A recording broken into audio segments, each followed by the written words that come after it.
से तालियों का महोत्सव करके विदा करना, ताकि पूरे वर्ष मैं यहाँ की यादों में झूमता रहूं। परसों 2 तारीख में मुझे नागदा जाना है, कोटा से आगे।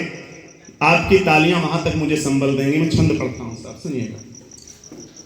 कि खिलौनों से खेलने की उम्र है तुम्हारी, सुनो तोप गोले गोलियों से ही नजीर देंगे हम।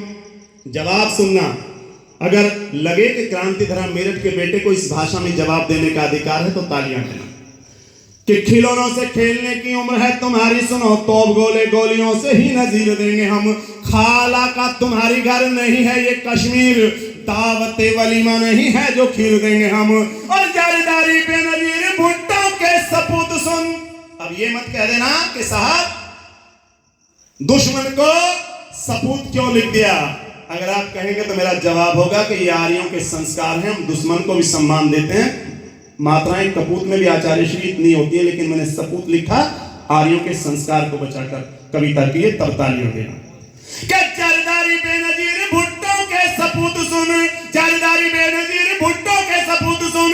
कश्मीर में से सुई की नोक देंगे हम, सैकड़ों भगत लाए भीम बने युद्ध तुम्हें जरासंध जैसा टुकड़ों में चीर देंगे हम।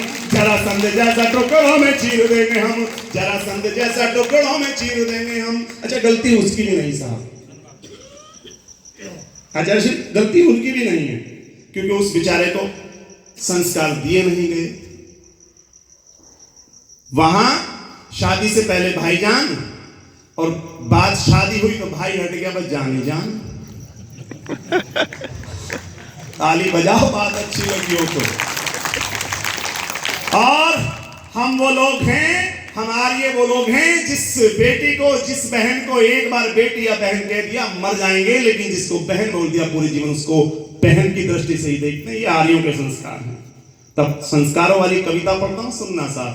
गलती उसकी नहीं है साहब, उसकी मां जिस समय प्रधानमंत्री थी, हिंदुस्तान कई बार आई, हमारे माननीय स्वर्गीय प्रधानमंत्री राजीव गांधी जी ने उनको जब भी आई कभी फूल मालाओं से उनका स्वागत किया, कभी शॉल भेंट किए, कभी साड़ियां भेंट की, कभी वो फूलों के गुलदस्ते दिए। तो उसने शायद यही सोचा कि हिंदुस्तान में तिलक लगाकर स्वागत किया जाता है, फूल मालाएं दी जाती हैं। ये बात उसने अपने बेटे को बताई होगी, लेकिन वो एक बात बताना भूल गई कि हिंदुस्तान में हमारे यहां कई तरह की परंपराएं हैं साहब। मैं हिंदुस्तान की परंपराएं गाने की कोशिश करता हूं, सुनना। शायद उसने अपने बेटे को यही बताया होगा कि हिंदुस्तान में जब कोई अतिथि जाता है तो उसका तिलक लगाकर, माला पहनाकर स्वागत किया जाता है, फूलों के गुलदस्ते दिए जाते हैं, साड़ियां दी जाती हैं, शॉल दिए जाते हैं। लेकिन वो अपने बेटे को एक बात बताना भूल गई कि हिंदुस्तान में जब कोई आता है उसका माला पहनाकर स्वागत किया जाता है, उसे तिलक लगाया जाता है। हमारे यहाँ जब किसी बकरे को हलाल किया जाता है तो उसे भी तिलक लगाया जाता है, माला पहनाई जाती है। अंतिम छंद पढ़ना हो, सुनना साहब। और होली अगली कैसे मनानी है वो बताता हूं, सुनिएगा साहब। कि बोलता बिलावल है बकरे सा, मैंने उसके भाल पे तिलक लाल लाल कर दीजिए। अच्छा, बहुत से दाढ़ी भी यहीं तक रखे हैं, मुझे दूर से दिखे भी बकरे से ही, सच में।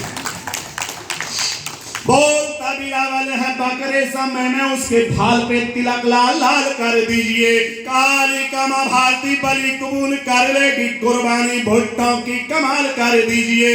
और ये सारे मिलके मनाए होली, हिंदू और ये सारे मिलके मनाए होली, कौमी एकता की भी मिसाल कर दीजिए। चौथी पंक्ति आपकी तालियों की प्रतीक्षा में। कि हिंदू और ये सारे मिलके मनाओ होली, कौमी एकता की भी मिसाल कर दीजिए।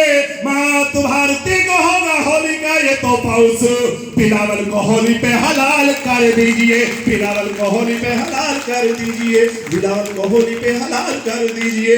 भारत माता की, भारत माता की, वंदे वंदे। कोई गलती हो गई है तो